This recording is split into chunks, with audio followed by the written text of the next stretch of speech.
Hello বন্ধুরা, নমস্কার। আজ লক্ষ্মীর কিচেনে বানাবো পাঁচন রান্না করব। যেহেতু আজ চৈত সংক্রান্তি, তো চৈত সংক্রান্তি উপলক্ষে সকল বন্ধুদেরকে শুভেচ্ছা রইল। তো তোমরা কে কে পাঁচন রান্না করো বন্ধুরা, অবশ্য কমেন্টে জানিও। এদিকে আমি সব রকমের সবজি কেটে ধুয়ে পরিষ্কার করে নিয়েছি। তো কড়াইও গরম হয়েছে, সর্ষের তেল দিয়ে দিয়েছি। আজ অনেক সবজি রান্না হবে, তাই কড়াইটাও একটু বড় নিয়েছি। এটি বাঁধাকপিটাও আমি বয়েলে বসিয়ে দেবো। তেল গরম হয়ে গেছে, তো দিয়ে দেব পাঁচফোড়ন, শুকনো লঙ্কা, তেজপাতাও দিয়ে দেব। দিয়ে ফোড়নটাকে একটু লালচে লালচে করে নেব। ফোড়নটা হয়ে গেছে, দিয়ে দেব সবজি। তো সব রকমের সবজি দেওয়া হবে। 108টা সবজি লাগে এই পাঁচনে, তো পাওয়া তো যায় না, যেটাই পেয়েছে সেটা দিয়ে আমরা পাঁচন রান্না করছি। তো তোমরা এই বিহুতে অনেকের নিয়ম আছে, সকালবেলা উঠে শত্রু কাটানো হয়, 8 রকমের কাঁটা জ্বালানো হয়, অনেকে লাবণ বানানো হয়, কেউ আছে আটকড়িয়া বানানো হয়, খই মুড়ি লাড্ডু এগুলি বানানো হয়।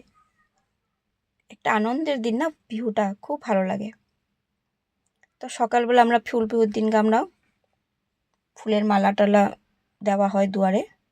আর আগের থেকে তো ঘর টর ঝাড়াই হয়। এই বিহুতে কিন্তু পরিষ্কার পরিচ্ছন্ন করে এই সবজিটা রান্না করতে হয়। তো যারা রান্না করে তারা তো অবশ্যই জানে যে বিহু আসলে পরে ঘর দুয়ার ঝাড়া ঝাপটি ধোয়া মুছি নানান রকম উৎসাহ একটা,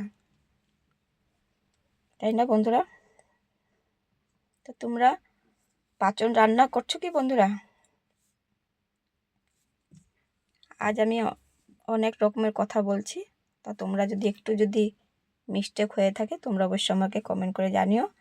তো দিয়ে দিয়েছি অনেক রকমের লতা পাতা শাক ডাঁটা, এগুলো একটি মেডিসিনের কাজ করে, তার জন্য এগুলো দিয়ে দিয়েছি। একটু ঢাকা চাপা দিয়ে দিয়েছি, দিয়ে বাঁধাকপিও বয়েল হয়ে গেছে, নামিয়ে নেব। এই সবজিটাও মজে গেছে, দেখুন। একটু ভালো করে উল্টে পাল্টে দেবো। এই পাশ ওপাশ করে দিলে কি হবে, সবজিটা তাড়াতাড়ি বয়েল হয়ে যাবে, না তো নিচেরগুলি বয়েল হয়ে যাবে, উপরেগুলি বয়েল হবে না। তার জন্য একটু ভালো করে বয়েল করে নিয়েছি। তো দিয়ে দিচ্ছি বয়েল করা বাঁধাকপি, দিয়ে ভালো করে আবার নেড়ে নেব। মানে এত সবজি না, মানে বলা যাবে না, মানে এত সবজি বলতে বলতে মুখটা তোমার থেতো হয়ে যাবে। আর যে যত পারো সব রকমের সবজি দিতে পারো এটাতে। তা দিয়ে দেব কাঁচা লঙ্কা, আবার একটু নেড়ে নেব। পাঁচন রান্না করতে না চুলাতে ভালো হয়, বড় চুলার মধ্যে রান্না করলে কিন্তু দারুণ সুন্দর হয়। তা গ্যাসের মধ্যে না বড় কড়াই অনেক টাইমও লাগে। হলুদ দিয়ে আবার ভালো করে মিশিয়ে নেব হলুদটাকে। তো মিশানো হয়ে গেছে, খেতে কিন্তু দারুণ লাগে এই পাঁচন। হয়ে গেছে, এখন আমি নামিয়ে নেব।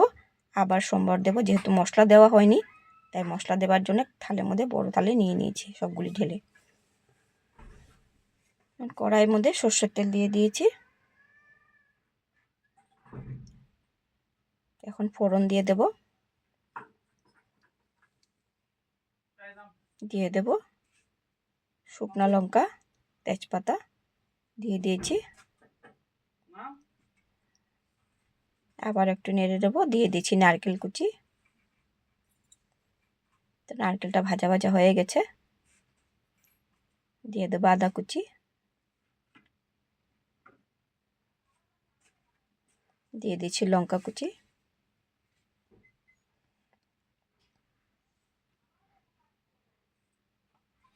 দিয়ে দেবো টমেটোর কুচি।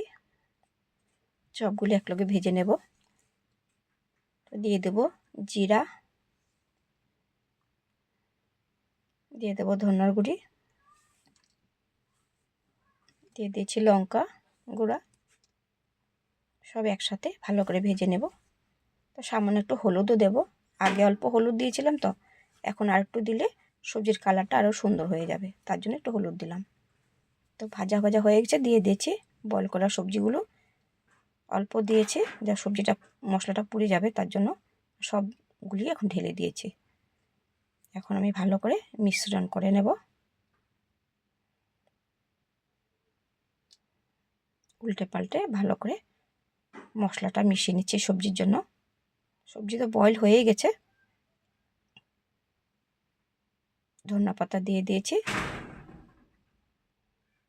দিয়ে আবার একটু ভালো করে উল্টে পাল্টে মিশিয়ে নেব। পাঁচজন রান্না করতে কিন্তু হাত ধরে যায়, লাড়তে লাগে, যে খুব লাড়তে হয়, লেগে যাবে। তো উপর দিয়ে একটু ঘি ছড়িয়ে বাস পাঁচন রেডি হয়ে গেল। এখন আমি থালের মধ্যে বেরিয়ে নিচ্ছি। যার যেমন হবে, সবাই খাবে পাঁচন দুপুরবেলা। তা কেমন হয়েছে বন্ধুরা আমার পাঁচনের রেসিপি? তোমাদের যদি ভালো লেগে থাকে বন্ধুরা অবশ্যই কমেন্ট করে জানিও। ইউটিউব বন্ধুরা আমাকে সাবস্ক্রাইব করে দিও। ফেসবুক ইনস্টাগ্রাম বন্ধুরা আমাকে ফলো করে দিও। কমেন্ট করেও জানিও, শেয়ার করে দিও। Bye bye, tata.